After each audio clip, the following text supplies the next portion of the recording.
Okay, I'm back again. This is Devon Carter from Cartech Consulting. In this section of the security awareness training, we're going to be covering some basic security requirements and tips that I think will be useful to you as you try to operate in a more secure fashion. Okay. Now, what I first want to point out that from a security standpoint, there's just some core principles that we kind of abide by. Defense in depth and the CIA triad. Okay, so the CIA triad, not the Central Intelligence Agency, but it is confidentiality, integrity, and availability. So as myself being a security professional owning a security consulting firm, these are our guiding principles that we have to provide. We have to provide confidentiality, okay, which means we have to keep secret things secret. Integrity, which means we need to ensure that what was sent was received. There's no manipulation of the data. And finally, and equally important, is availability. It does no good if I make your stuff secure and integrity is good, but then you don't have access to it. Okay, so these are our guiding principles. Now, in the triangle, you see data, application, host, internal network, perimeter, physical, policies, procedures, and awareness. These are all the different parts of security.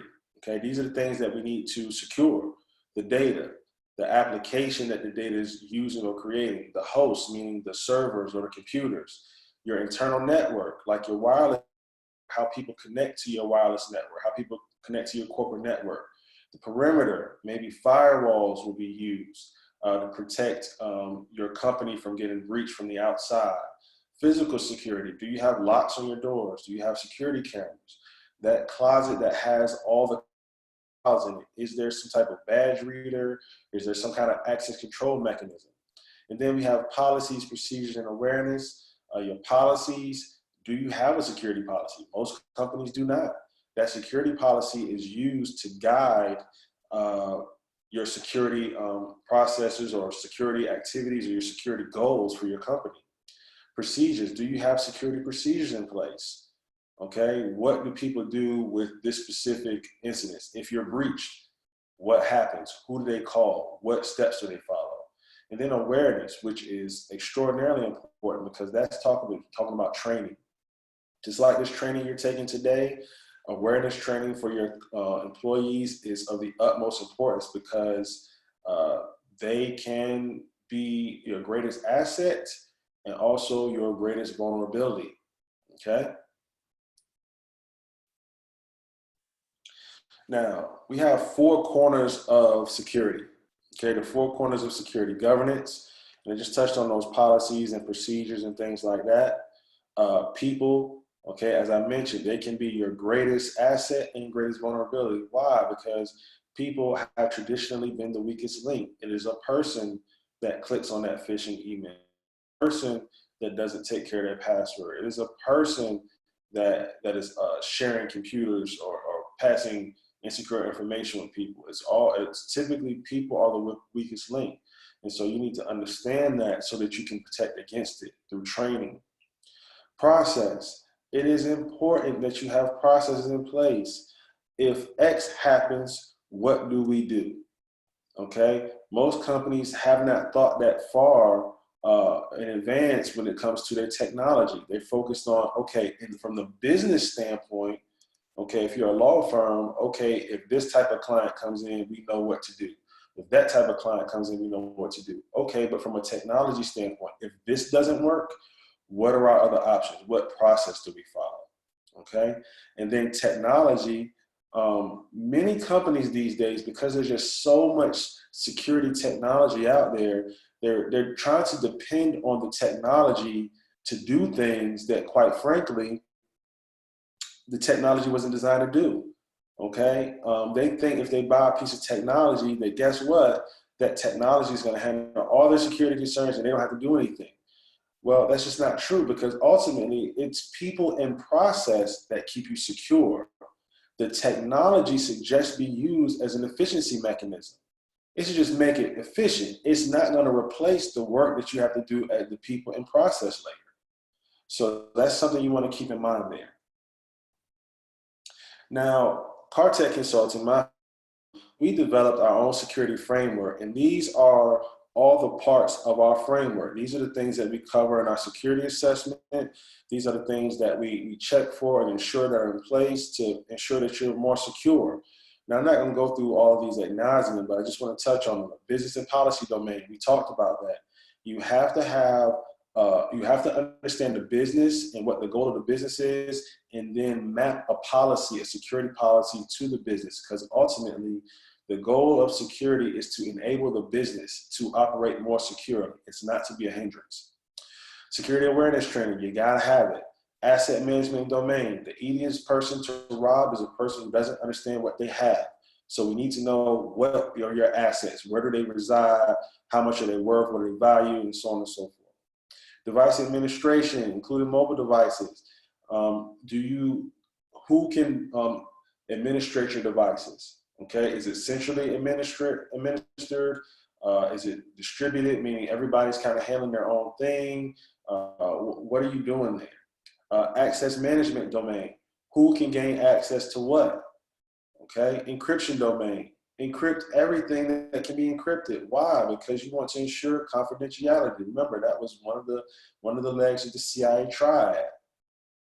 Host and network security domain. So your PCs need to be secure and your network need to be secure. Security event management domain. As security events occur, what are you doing about it? Who has authority to call somebody?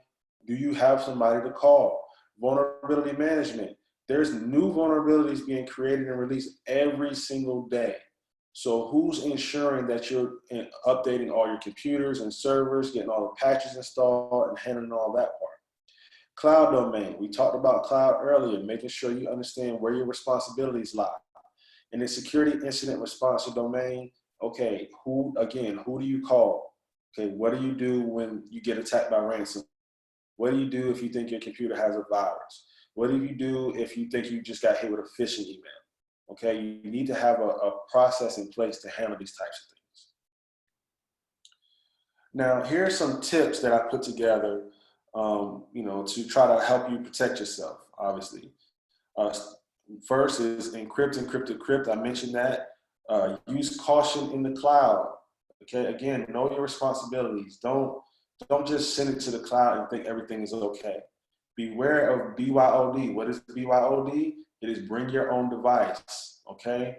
If you are a company and you have more than a few employees, you should really consider giving them a laptop or leasing them a laptop or however process you want to do.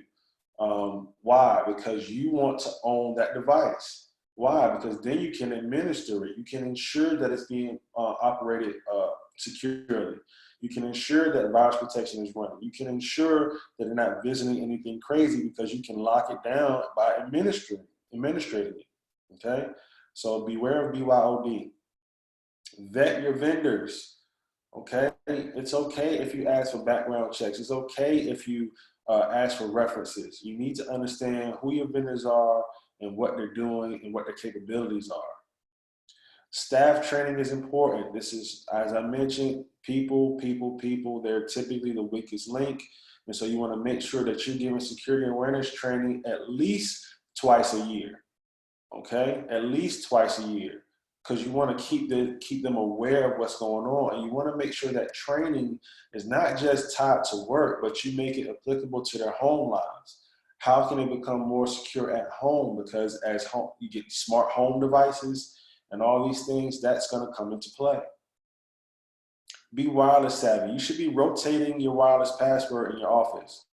If you have a wireless password everybody used to get connected, that needs to change quarterly, okay? Why? Because if an employee leaves, they have your wireless password. If you have a client comes in that has to connect to your wireless network, they have your wireless password. If you never change it, whenever they come back, guess what? They get access to your wireless network. And if they were a troubled client, maybe they use that password to do something nefarious on your network. So be wireless savvy. Have a security policy and abide by it. Please. Okay, basically write down your security goals, write down your procedures on how you're going to make it happen, and then abide by it. Okay? and then back up your computer images and your files, okay? You have two ways you can back up. You can back up the images of the computer, which is the entire computer, everything on the hard drive, or you can just back up the files. I recommend you do both, and you do them periodically. Backing up your data, you should do very regularly, daily if you need to. Backing up your image, maybe you do that, quarterly, so that you have an image that you can get back to very quickly, that you know is not missing too many things in the case of a ransomware attack. And then again, incident response. You got to have somebody to call. You need to research this. You don't want to get attacked and then have to find somebody. If you get attacked, you want to know who to call so that they can hopefully more quickly handle the situation, clean it up for you. All right, so from there, we're going to jump into cybersecurity insurance.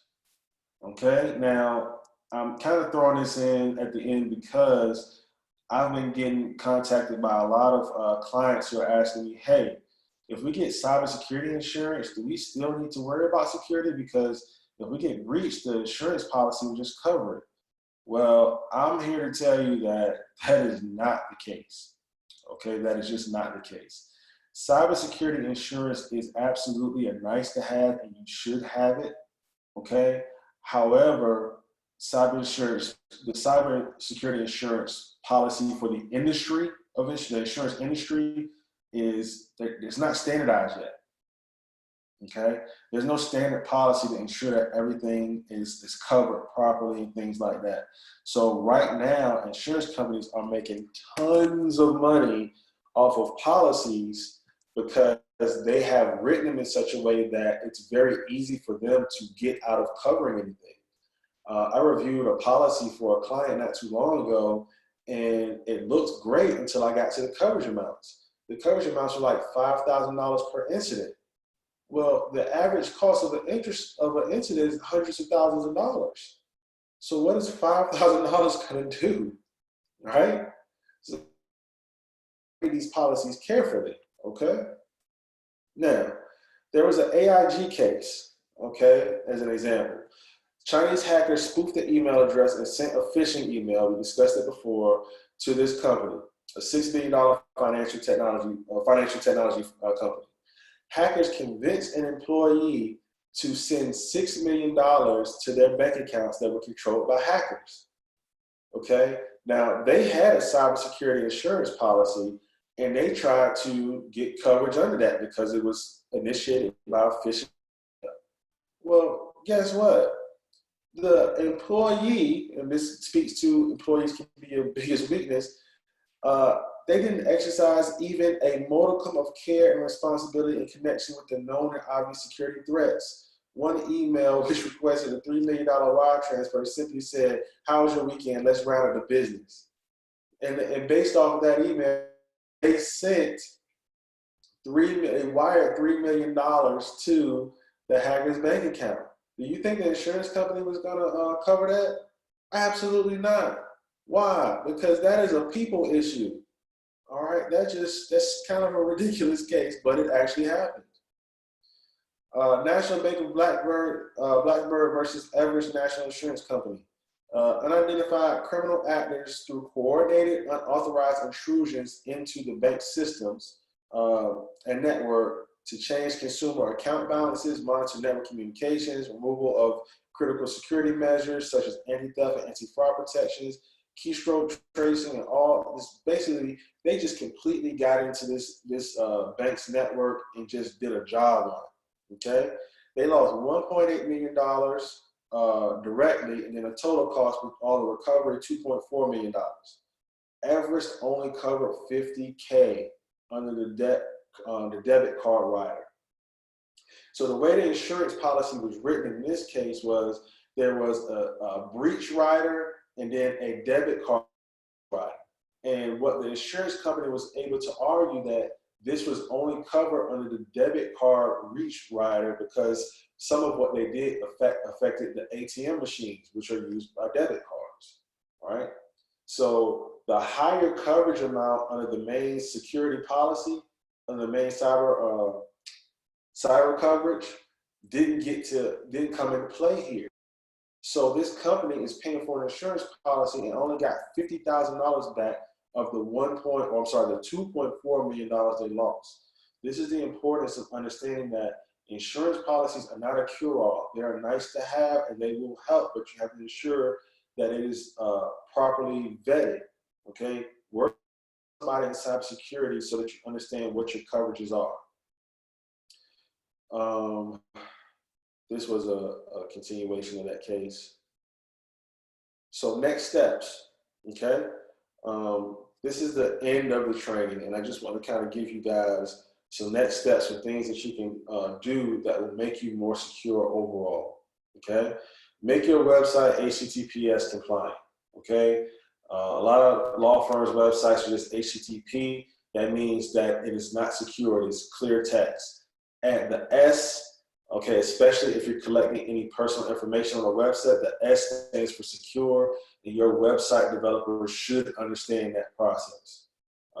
Get an assessment, okay? You need to understand what state you're in right now, okay? You need to understand how things are going right now so that you can understand how to get to your destination, which is to be a secure company.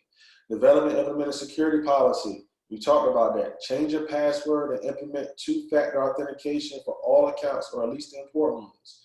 We talked about two-factor authentication, something you have, something you know.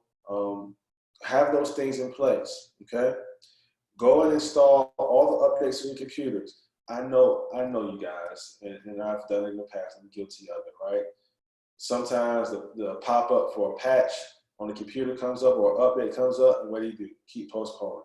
Keep postponing. Well, you've been postponing for 6 months, which means you're really vulnerable to an attack. Go ahead and install it. You should have a time set aside, either daily or at least weekly, where you just say, all right, let me check and see whatever patches I need to get done, and let me make sure they're all updated so that I'm more secure. If you have cloud services, review your contract so that you understand your roles and responsibilities. And then the last one, remember we talked about those man-in-the-middle attacks in a previous session? Well, if you're using a VPN service, guess what? They can't capture what you're doing, okay? Because it will be an encrypted connection through the internet. That's what a VPN is. These services are not very expensive. If you do a search for them online, you'll find one, excuse me, and it will help you to operate in a more secure fashion, all right? So with that, hopefully if you have any questions, please reach out to me. My name again is Devon Carter from Cartech Consulting. You can reach me at info at Cartech, CARTEK, consulting.com, info at cartechconsulting.com. You can also find me on LinkedIn and Facebook at Cartech Consulting. All right. Thank you very much, and I hope this has been helpful. I hope you've learned something, and I hope you will try to implement some of the things we talked about so that you can be a more secure firm. Thank you.